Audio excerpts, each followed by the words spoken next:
Hello everyone, I'm Dr. Moal, banker interventional radiologist from Bankers Vasco Hospital અને આજે આ Venus અલ્સરની talk સિરીઝમાં આપણે જાણીશું કે વેરિકોઝ વેન્સને કારણે જે અલ્સર ડેવલપ થાય છે એની ટ્રીટમેન્ટ કેવી રીતે આપણે કરીએ છીએ. સો આજ પેશન્ટની વાત કરીએ તો આ પેશન્ટમાં જોશો તો અહીંયા ખાસો મોટું ચાંદું પડેલું છે. ચાંદાની આજુબાજુ તમે ભાગ જોશો તો તમે ઘણો બધો ભાગ છે ચામડીના ડિસ્કલરેશન એટલે નોર્મલ્સ જે કલર છે એના કારણે એ ઓલરેડી ડિસ્ટ્રોય થઈ ગઈ છે ચામડી અને એના કારણે જે ડિફરન્ટ અમુક એરિયામાં રેડ છે, અમુક એરિયામાં બ્રાઉનિશ ડિસ્કલરેશન છે, તો ડિફરન્ટ ચેન્જીસ સ્કિનમાં જોવા મળ્યા છે. તો સમજીએ કે આ અલ્સરમાં આ પેશન્ટમાં શું થયેલું છે.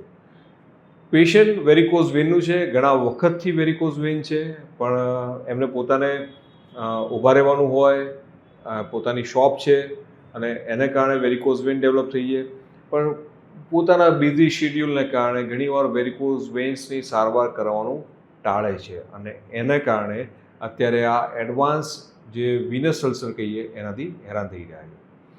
વિનસ અલ્સરથી જે હેરાન થાય છે એમાં જ આ પેશન્ટમાં જોઈએ તો આટલું મોટું ચાંદું, એ ચાંદાની આજુબાજુ જોશો તો આ જે લાલાશ કરનો ભાગ છે, આ સ્કિન જે લાલ થઈ છે એ જોડે એમાં ઇન્ફેક્શન લાગ્યું છે. સો મોટા ભાગના આ જે વિનસ અલ્સર હોય છે એમાં જો તમે એને તકેદારી ના રાખો તો ઇન્ફેક્શન લાગે છે. પેશન્ટને નાઇટ પેન એટલું થાય કે રાતે ઊંઘ પણ ના આવે અને આની જો તાત્કાલિક સારવાર કરવામાં ના આવે તો એ તાત્કાલિક સારવાર ના કરવાથી આ ચાંદામાં રૂજ આવતી નથી. એક મિથ એવી છે કે ચાંદુ મટે પછી હું સારવાર કરવા જાઉં, પણ ના, એકચ્યુઅલી એવું નથી. કે જ્યારે પણ તમારે વેરિકોઝ વેન ડેવલપ થઈ હોય તો સૌથી પહેલાં વેરિકોઝ વેનમાં વાલમાં જે લીકેજ ચેક કરી અને એની લેઝર કે વિનાસિલ બે ટેકનિકમાંથી કોઈ પણ એક પસંદ કરી અને એની સારવાર કરવી જોઈએ, જેથી બ્લડ સર્ક્યુલેશન નોર્મલ થાય અને પ્લસ એના ઇન્ફેક્શનની સારવાર કરવી જોઈએ અને પ્લસ આ ચાંદામાં રૂજ આવે એના માટે સ્પેશિયલ ડ્રેસિંગ્સ હોય છે, એ ડિપેન્ડિંગ ઓન સિવિયરિટી અમે સજેસ્ટ કરતા હોઈએ છીએ.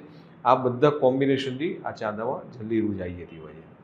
સો વેરિકોઝ વેન્સમાં આ ટાઈપના હાઈલી ઇન્ફેક્ટિવ અલ્સર ડેવલપ થવાનું બહુ જ કોમન છે, એને તમારે નિગ્લેક્ટ ના કરવું જોઈએ. Hope you understand this topic very well. જો તમારે કોઈ પણ ક્વેશ્ચન હોય તો do ask us, we will be very happy to give you answer. Thank you so much.